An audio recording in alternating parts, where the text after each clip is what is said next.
Selanjutnya untuk nomor 3 di sini sudah kita gambarkan berdasarkan teksnya. Kemudian yang pertama kita tuh disuruh mencari VBC. Oke, VBC itu kan melewati induktornya ya kan. Kalau kita mau cari VBC itu berarti nanti rumusnya itu adalah I dikali XL. Apakah kita sudah bisa mengerjakannya? Jawabannya belum. Kenapa belum? Karena kita nggak tahu nilai dari hambatan induktornya. Jadi kita harus cari dulu. Gimana cara carinya? Coba kita bedah dulu ya. Untuk XL itu kan punya rumus omega dikali L ya. Kemudian kita tuh baru tahu frekuensinya. Oke, kita coba bedah lagi. Omega itu punya rumus 2πf. Sehingga untuk mencari omega maka 2pi dikali frekuensi 55.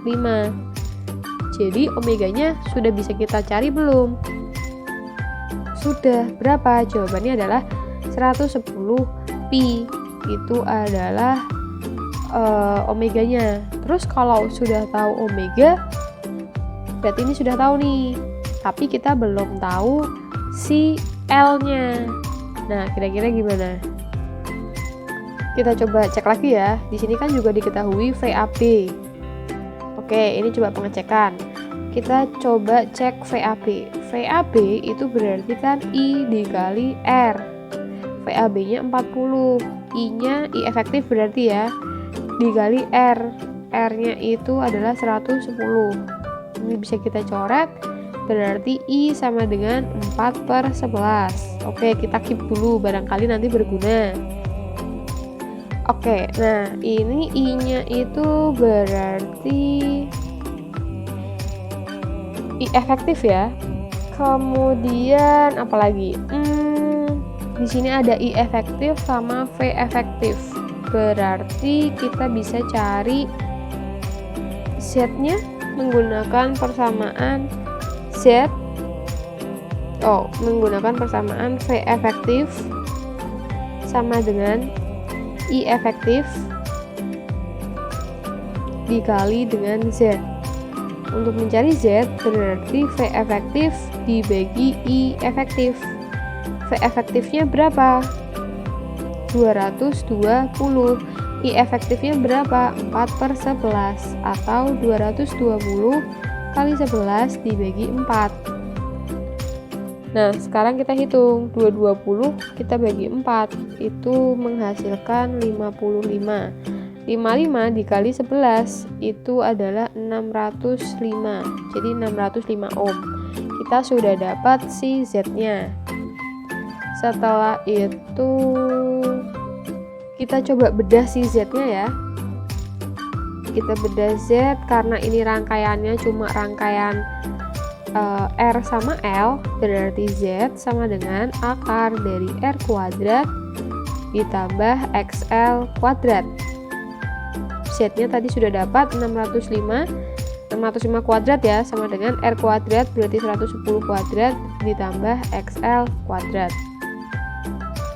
605 dikali 605 itu adalah 366.025 dikurangi 110 kuadrat 12.100.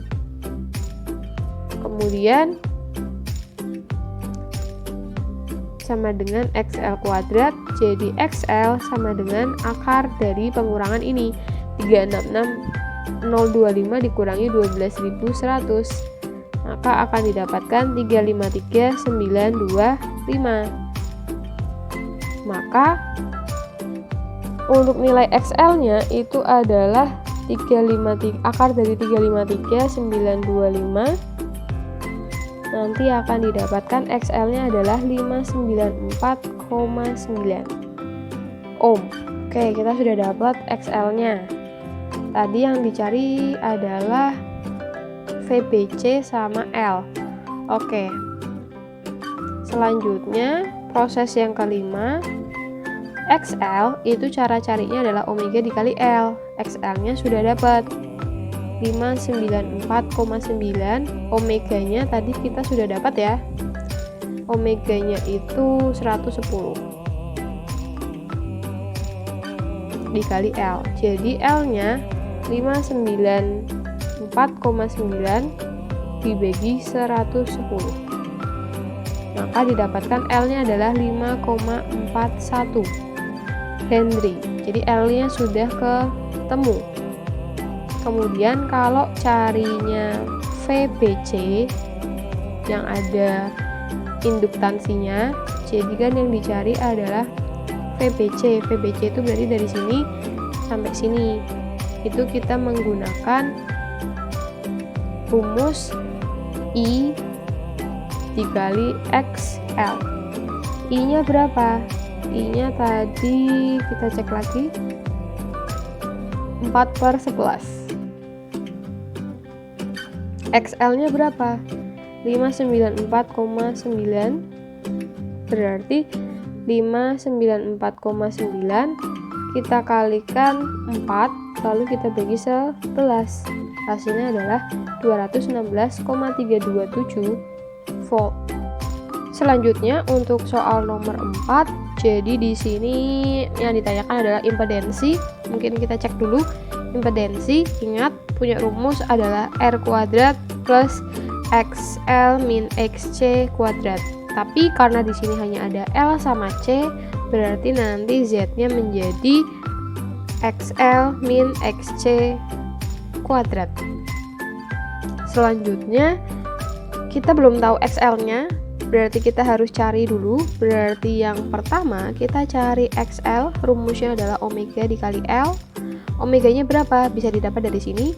I itu persamaannya bentuknya adalah I max sin omega T, bisa aja gini. Oke, kemudian berarti yang di sebelahnya T itu adalah omega, berarti 400 dikali 0,25. Nanti akan didapatkan 100 ohm. Kemudian yang kedua itu yang ditanyakan, kita harus cari XC-nya dulu.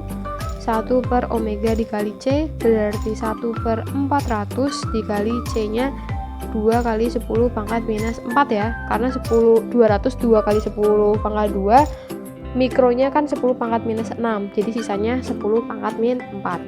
Maka XC sama dengan 1 per 4 sama 2 nya itu 8, 2 ditambah ini berarti nanti jadi 10 pangkat minus 2, satuannya ohm.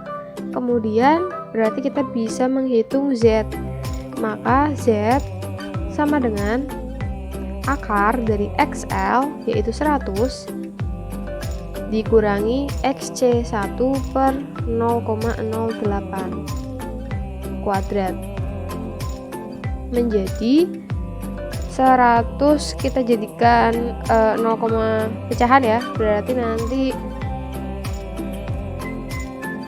8 dibagi 0,08, 8 dibagi 0,08 kan 100, kemudian dikurangi 1 per 0,08, jangan lupa dikuadratkan menjadi 8 dikurangi 1 berarti 7, 0,08 kuadrat.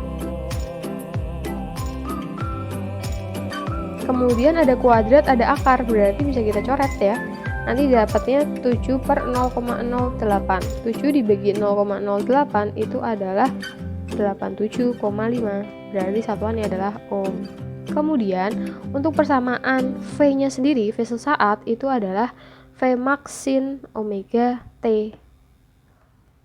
Oke, nah karena yang diketahui itu ini ada I max, berarti nanti kita cari dulu V max dengan cara V max sama dengan I max dikali Z. Kemudian yang kita cari adalah V max-nya, maka I max yaitu 5 dikali Z-nya 87,5. Maka nanti akan didapatkan V max-nya itu adalah 437,5.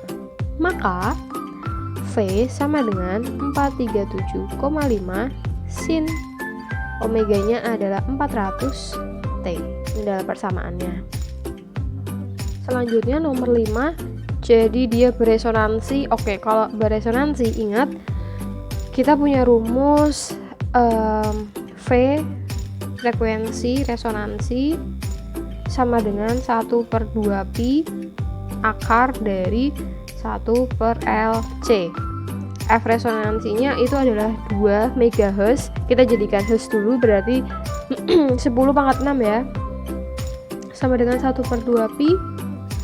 Kemudian akar dari 1/L nya 25/4pi milihenry, berarti kita kali 10⁻⁻3 dikali C. Nah oke, biar tidak ada akar atau kita mau menghilangkan akar, mungkin kita bisa kuadratkan menjadi 4 kali 10⁻12 sama dengan 1 kuadrat 1, 2pi menjadi 4pi kuadrat dikali 1/25/4pi dikali 10⁻⁻3 C. Selanjutnya bisa kita balik ya, berarti 4 dikali 10 pangkat, oke, nggak cukup, kita tulis ulang, berarti 4 kali 10⁻12. Ini perkalian dengan ini kan, kita bisa pindah ruas, berarti nanti dibagi sama dengan ini, bisa kita balik menjadi 4pi per 25 kali 10⁻⁻3 C. Kemudian menjadi 4 kali 10⁻12 dikali 4pi kuadrat dibagi 1 sama dengan 4pi dibagi 25 10⁻⁻3 C. Nah, ini bisa kita coret ya. 4pi nya kita coret, jadi ada sisa pi di sini. Sehingga kita dapat 4 kali 10⁻12 pi kita kalikan dengan 25 10⁻⁻3 C sama dengan 1. Berarti C-nya sama dengan 1 dibagi 25 kali 4 itu sudah 100, berarti 10⁻2 tambah ini 10⁻12 tambah ini 10⁻⁻3 pi. Jadi nanti C-nya itu adalah 1/10⁻14 dikurangi 3 berapa? 10⁻11 ya. Pangkat 11 positif pi. Nah, ini adalah nilai dari C-nya. Kita disuruh nyari nilai kapasitas kapasitornya. Sudah dapat?